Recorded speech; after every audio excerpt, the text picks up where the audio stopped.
wamewaletea leo programu. Kwa hiyo muwe tayari kwa ajili ya kusikiliza.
Pili, Mungu aliumba anga na ardhi.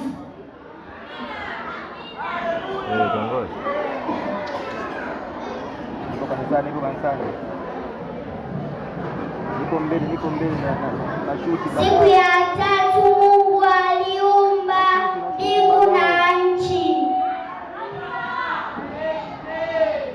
Siku ya nne Mungu aliumba jua, mwezi na nyota.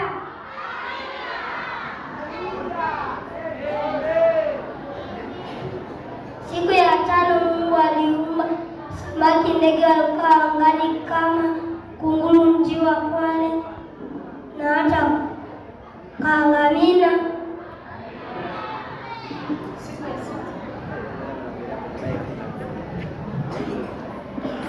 Siku ya sita Mungu aliumba binadamu na wanyama, aliwaumba ni mwanamke na wanaume aliwaumba.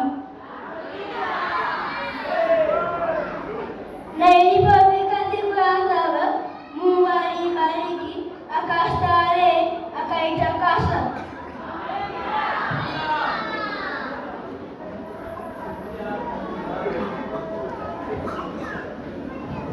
Ingawa baada ya uumbaji wa Mungu tunaona anguko bustani kati ya mwanadamu na Shetani. Alijionyesha kama nyoka na kumdanganya mwanamke kuhusu kula tunda.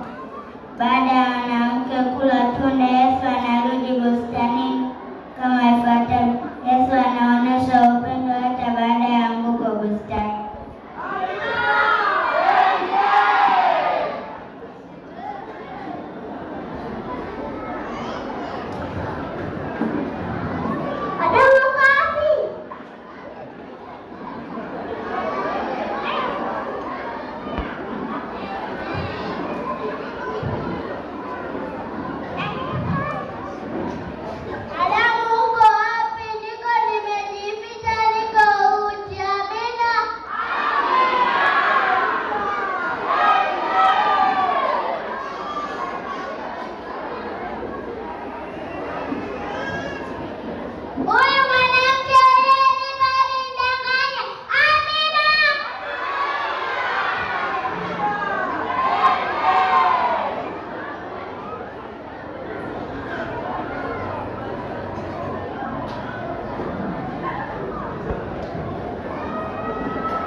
Kwa makini.